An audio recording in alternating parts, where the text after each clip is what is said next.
Agora vamos falar de um assunto bem sério. Muito sério, tem preocupado muitos pais e mães.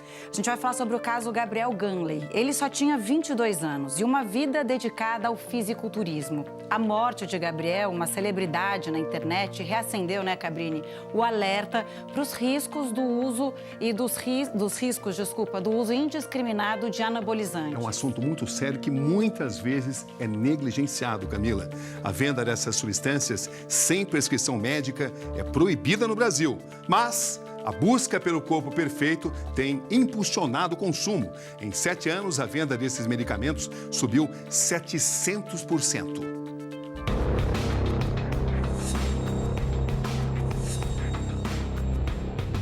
Ele sabia dos riscos, mas não do peso que a decisão tinha. Era um menino novo demais, cara. 22 anos, viveu nada. 2 semanas antes de morrer, Gabriel Ganley revelou nas redes sociais que passou mal após injetar insulina. Começou a me dar muita confusão mental, mano. Muita confusão mental.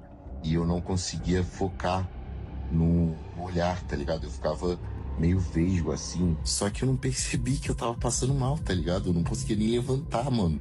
Alguns fisiculturistas aplicam insulina, medicamento para o controle de diabetes, com o objetivo de aumentar ganho muscular.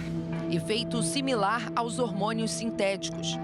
Sem controle rígido, acabam expostos aos riscos. Na média, os fisiculturistas vivem menos, morrem muito do coração, têm muitas alterações renais, cardíacas, circulatórias, pelos efeitos colaterais das drogas. Gabriel, 22 anos, era considerado uma das grandes promessas da nova geração do fisiculturismo. Bebezinho, como ficou conhecido na internet, acumulava milhões de seguidores. Compartilhava a rotina de treinos, dietas e uma transformação física que impressionava. Casos como o de Gabriel servem para alertar os jovens que não há maneiras seguras e saudáveis de se conseguir um corpo perfeito ou um ganho de performance a curto prazo. Em uma das gravações mais vistas, Ganley aparece puxando um caminhão de 25 toneladas. Gabriel nasceu aqui no Rio de Janeiro. Começou na musculação aos 15 anos, depois passou a praticar lutas. O interesse pelo esporte o levou à Faculdade de Educação Física na Universidade Federal do Rio de Janeiro. A mudança para São Paulo surgiu depois de conseguir um patrocínio. Foi aí que o sonho ganhou força. Ele iniciou a carreira no fisiculturismo e passou a investir na produção de conteúdo fitness. Na capital paulista, o treinador Jorlan logo percebeu que o garoto era diferente. Dali eu descobri um menino que tinha algo a mais no sentido de querer. E aí foi uma conexão muito legal, muito bacana. E depois daí viramos uma parceria. Entre 2023 e 2024, Gabriel se destacou em competições de fisiculturismo natural, categoria em que o uso de anabolizantes é proibido. Só que há um ano, quando Jorlan não era mais o treinador dele, o jovem revelou que havia começado a usar hormônios e suplementos, incluindo a insulina. Eu vi a popularidade dele crescer igual um meteoro. Só que eu também, ao mesmo tempo, eu me questionava por que isso estava crescendo tanto. A meta era chegar à elite do fisiculturismo. A gente sabia que a evolução que ele teve ali em menos de um ano com o uso de hormônio era algo insustentável. Ele teria algum problema. O preço que você vai pagar se você quiser acelerar é muito caro. O atleta foi encontrado morto no apartamento onde morava em São Paulo.